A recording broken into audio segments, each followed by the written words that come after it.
ay isang kwento ng Pilipino OFW ng ibang bansa upang hanapin ang kapalaran, kaya sila'y nagipagsapalaran nang sa ganon ay pamilya'y matulungan sa mga pangangailangan at maiangat sa kahirapan. OFW.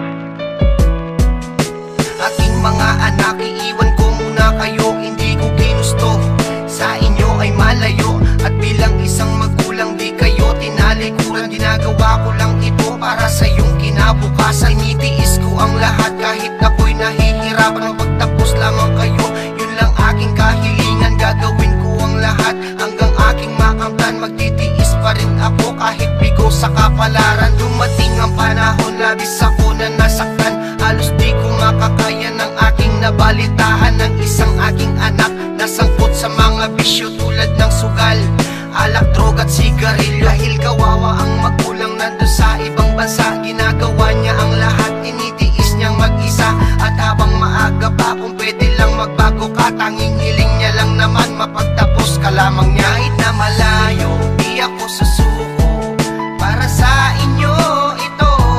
Kahit na mahirap, ako ay lalaban sa mga pangarap nyo. Sana ay malaman nyo, ako'y lalaban pa rin. At handa kong magtiis para lamang sa inyo.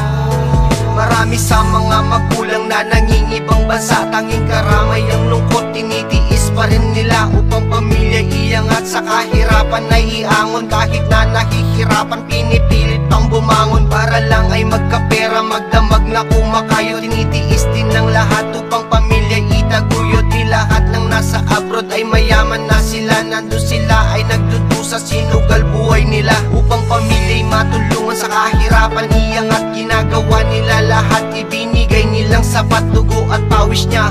Mahalaga ang bawat piso, iniipon niya ito para sa iyong kolehiyo. Kaya salamat po Ama, ilayo sa sako na gabayan. Sana sila nandun sa ibang bansa, kaya OFW taas noo aking saludo. Nang dahil sa kanila nakamtan pangarap mo. Kahit na malayo, di ako susuko para sa inyo ito.